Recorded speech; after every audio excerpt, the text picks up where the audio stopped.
Mademoiselles, you and me, pal. Second bottle. She looks for me. Bonnet flapping, yapping, chicken, pastry.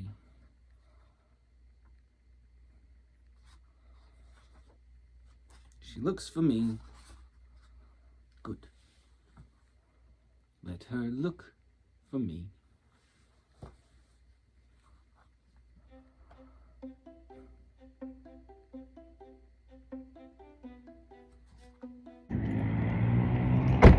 I've seen Sunday in the Park with George many times, and every time that I've seen it,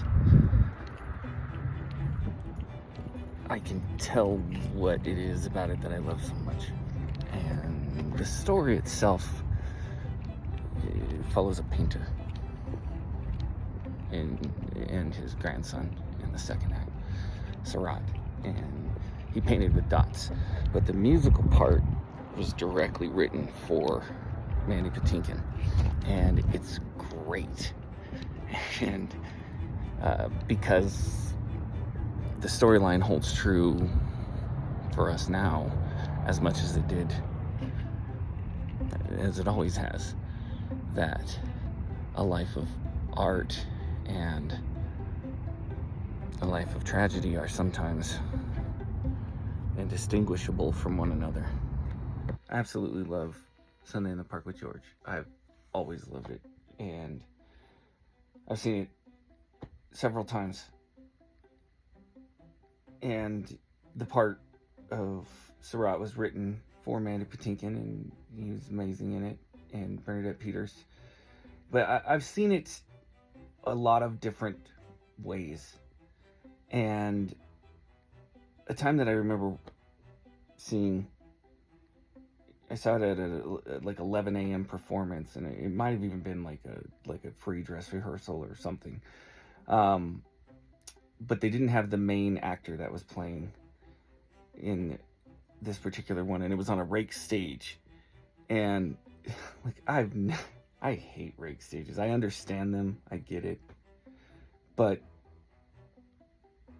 because I guess I hate them because I've been on a rake stage and it sucks. But they're great for the audience, and in this particular one with the rake stage, he actually came way further upstage than normal, and they had rigged the dog to pop up the same way, and it didn't work, so there was no dog. And so when he did finishing the hat, he did it in this sort of nervous, almost like he had contempt, in a way to where the dog wasn't there, it was inside him, right? Like almost like a voice. And which I mean, it's just as crazy to talk to a dog and sing to it in a park in front of a bunch of people. And if you don't know the story of it, it's about a painter, and he painted dots. Georges Surratt. And there's sort of a beautiful thing about artists and portraying an artist, or even or making a show around them. There's this moment that you get to when a life of tragedy and a life of art are sometimes indistinguishable from each other, that they almost go hand in hand. And that's why some people say you need the pain to make the art. I've never found it to be that. I don't like my pain art. I create pain art to get it the hell out of me. I don't do well with pain or minor discomfort.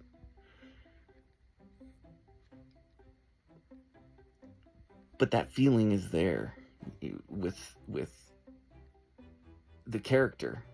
And so when I saw it done in a way where it was nervous, where it was way over the top, where it was surreal, where it was more than what I was used to, the stringent dots on the page were worth more than his love idea, right? Come with me, go out. Voices that come through the window, go. Right? He sacrificed this life of being out and being nervous, or being out and being social, being out and being anything, for this art, for his duty and his honor. And that's what's kind of great about the character itself, is that he's unapologetic about it vocally. She looks for me, good. Let her look for me to tell me why she left me, as I always knew she would. That, you know, when I saw it with the nervous character, she looks for me, right? He took it from, like, oh, she does look for me. She does want me to be out here, right?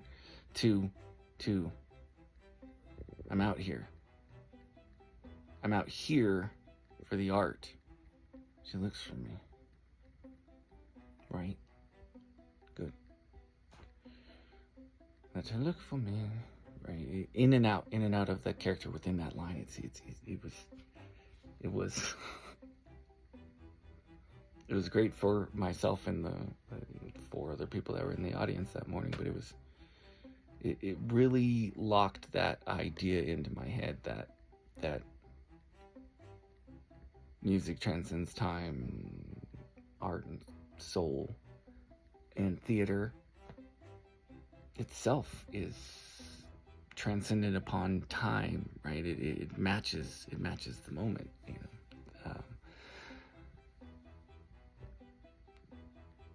Your art should be worth more than even love, even your greatest love, right? Because if it's not, then that will show in your art. That will show in your life. If you've chosen that path of art. And a lot of times people, sometimes you gotta sacrifice your relationships for your career. Works what's kept us happy. There's a moment when you realize that, oh, I like something because I can see the bad parts of me played out. Parts of me that I wouldn't normally see. And finishing the hat is very much like Christmas Carol to me, because he's looking through his book, and he's out, and she's there. His love is there. She's even looking for him. She's even desiring him, and he's there in the art, in the painting, in the impression of the idea of what he sees as his duty. So the woman that you wanted goes, and you say to yourself, well, I give what I give. But the woman who won't wait for you knows there's always a part of me standing by, mapping out the sky. And for a long time, I had a hard part in the beginning of when he's listing off the different paintings, and then he barks in there. But he doesn't just bark. He does it in a very specific way. Mademoiselles, You and me, pal. Second bottle. She looks for me. Bonnet flapping, yapping. Rough. Chicken. Pastry. Now,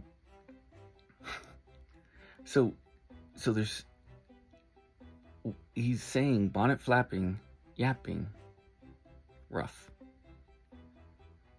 And even in that, he's observing his love, and she's talking to someone. Now, for a long time, I had taken that rough as him barking at whoever she was talking to, right? Trying to scare him off. Rough. Chicken. Right? It's like the dog, the feral dog part of him. Right? Because there's even a slurp. He slurps up the page like a dog, right? So in the performance I saw without the dog, it just made sense to me. Or he is calling her a name, or it's just the dog interrupting what he's observing. They're I guess you read into anything that you want to, but it's just in that, right? Even like when you get to when he slurps up the page, right? I always was like, that's so weird. It's just, I don't, like, what a weird action. And Mandy Patinkin does it. He does it right. He licks the page. And I always saw it as him like kissing her goodbye, which is not what it is. It is a pastry. It is this thing that's there. It's just what comes into his head goes onto the page. And what do? You devour a pastry, right? Because it's almost observation from a dog's eye view. Great fucking 90s band, by the way.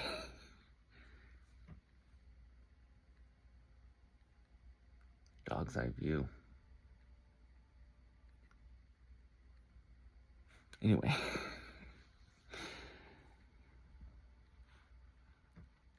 Then he gives it all away in that fantastic note. Like, why do we do this? Why do we go through this? Why do we spend all night writing, painting, filming, working, singing, dancing? Why do we do these things that not only tear apart our interpersonal relationships, but also tear us apart? Why? Do we love that pain? Or are we ripping it out of us and giving it away? Or are we sharing pain? Or are we just simply telling a story in the best way that we know how?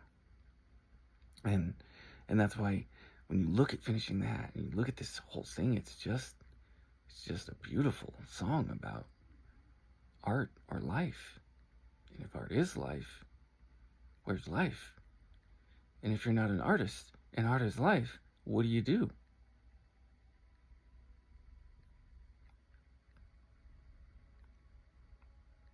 I guess sleep at night.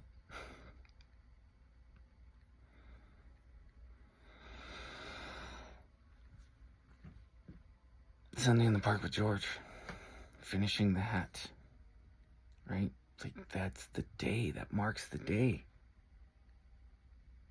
What's your purpose today? Today, I finish the hat. Move on to the dress. Move on to the tree. The grass or the stick or the dog or the light. Today's the hat. I finish the hat today. Yes, I want to be with you. Yes, I want to go out. Yes, I want to be these places. Today, I got to finish the hat.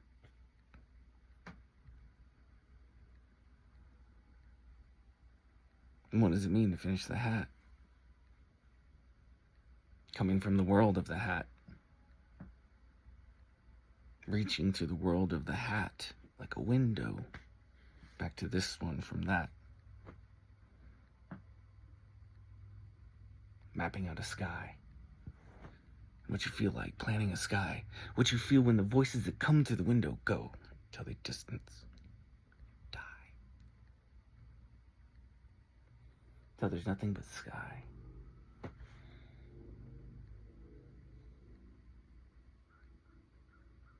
Yes. Yes, we paint our lives in such a way where all that's left is nothing but sky.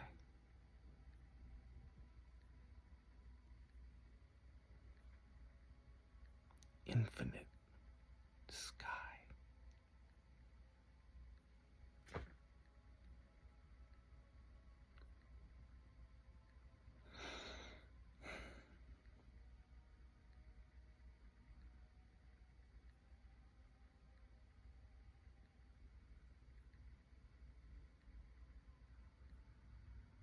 Chromolooms are also awesome.